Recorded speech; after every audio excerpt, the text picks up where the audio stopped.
Tonight, the Patriots tight end Aaron Hernandez is the focus of a murder investigation. New details about destruction of evidence are emerging. Plus, does the punishment fit the crime? Questioning the long-term effects of solitary confinement. And from a bling ring to a mob ring. Jared Bowen on Sofia Coppola's new movie and remembering our favorite soprano. Now on Greater Boston.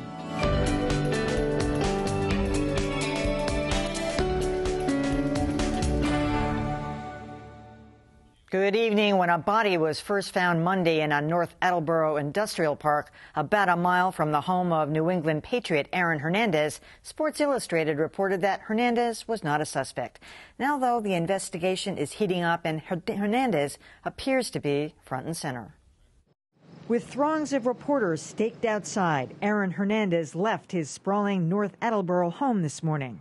News helicopters tailed the Patriots tight end as he pulled into Gillette Stadium before heading to his attorney's Boston office.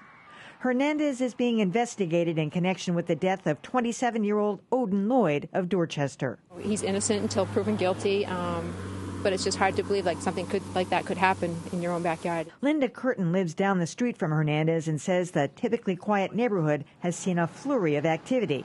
It all started earlier this week when officers started asking questions. They were going door to door, the homicide detectives, just asking if anybody had noticed any unusual noise, sounds, anything going on Sunday night and early Monday morning. Meanwhile, less than a mile from Hernandez's home, state police searched the industrial park where Lloyd's body was found Monday evening.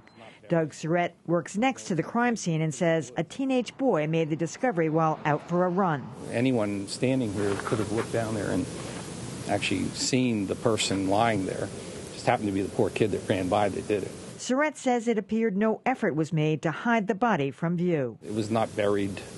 There was no attempt to even put it in the woods. It wasn't even out of sight. By this afternoon, there had been no arrests, and police were providing few details about the investigation.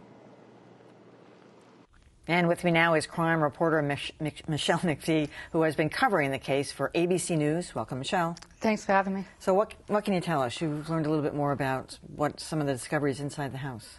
I mean, it's astonishing to learn that apparently somebody in that house has smashed the surveillance cameras that were running outside of Aaron Hernandez's home. You know, he lives in this $1.3 million house, so it makes perfect sense that he would have some sort of security system in place. What didn't make sense to cops was to find out that the thing had been destroyed, and it had been destroyed recently. So obviously that raises an eyebrow. And then when his attorneys, my sources tell me, handed investigators his cell phone that had also been, turned in pieces, as it was described, it certainly appears that somebody is hiding something, especially when police have also gathered that there was a team of house cleaners that arrived at the house sometime on Monday. So circumstantially, it's not looking very good for the tight end of the New England Patriots, who was spotted driving to Gillette today. We don't know why. And then, you saw the OJ-like chase as he went to the Prue Center, which is obviously the office of Michael Fee, who's representing him right now. Do you know what they've taken out of the house? If a team of cleaners went in, were they looking for, some kind of evidence in rugs or anything? Do you have any idea what they cleaned up is what I'm getting at? Well, and that's the big question. What exactly did you need a team of house cleaners for on Monday after your friend has just been shot dead?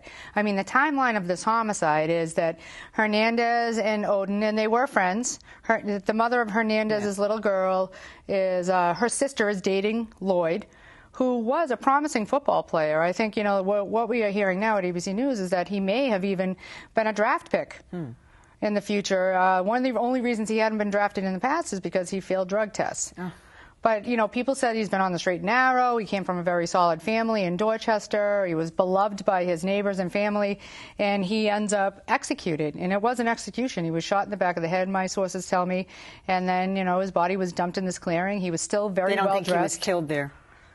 Well, I don't know about that. They think that he may have been killed there, but something clearly happened on Ronald Meyer Road, where Hernandez lives in those Westwood estates. Something happened there that provoked him, or somebody, to smash the security surveillance and to break up the cell phone into pieces. And you report also that they were all together. There was 3 people together. The other person we're not going to name yet, but yeah, we can't name them yet. Yeah, but I guess they all went out to another football player. There was a group of people that went out to a nightclub, and only 3 people made it home the next day. 4 went out, 3 came back. 4 went out, 3 came back. And the third, obviously, the 4th was the victim, who was Odin Lloyd. What's interesting, too, is that yesterday police were very concerned about the well-being of his girlfriend. They spent all day trying to locate her, and they finally found her late yesterday afternoon after 2 days of searching, and she had lawyered up and has been completely uncooperative. So I think it's puzzling to investigators that here is somebody who was close friends with Aaron Hernandez, that's abundantly clear, and who was dating, essentially was a member of the family, was at the house all the time, and was dating his girlfriend's sister, and yet everyone in the house has clammed up. Everyone has been not just uncooperative, but combative. Including Aaron Hernandez? One of the quotes I got from one of the law enforcement sources that he's acting like a fake tough guy.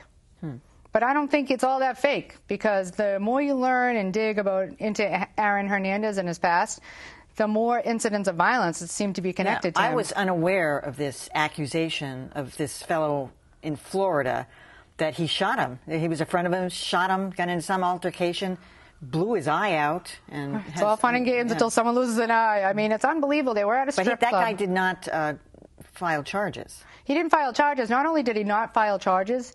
That's the crime scene in Florida, yeah. Not only did he not file charges, he I think, eluded police in some way, like it wasn't very cooperative. Now, you find out that the person who has filed that lawsuit has his own set of problems. Yeah. I think he had a number of aliases, but it was clear that he was a childhood friend of Hernandez's. He was also from Connecticut, the victim. And his story now is that he was out at a strip club called Tootsie's with his buddy, Aaron Hernandez. He's out there with his buddy, and they got into some sort of argument at Tootsie's. I don't know why. Was it over lap dance? Who knows? They leave the club together. He pulls over in an industrial park, which I thought was an ironic coincidence, and he shoots his friend in the eye.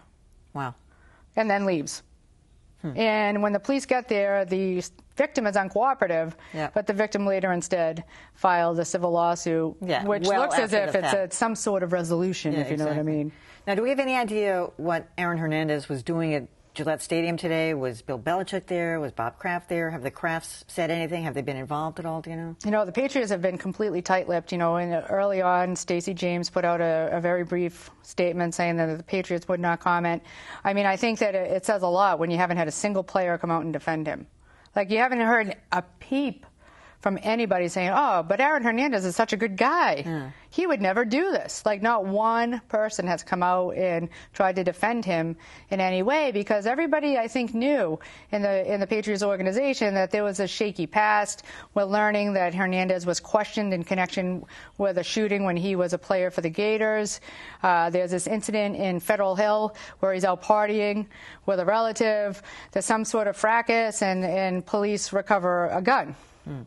And so it seems that Hernandez has put himself into a lot of bizarrely violent situations. It would seem like this is not going to end well, regardless of whether he's charged with murder, in terms of his career. Good timing for Tim Tebow, I would say. Yeah, I would say so. Well, great information. Michelle McPhee, thanks for coming. Thanks for having me.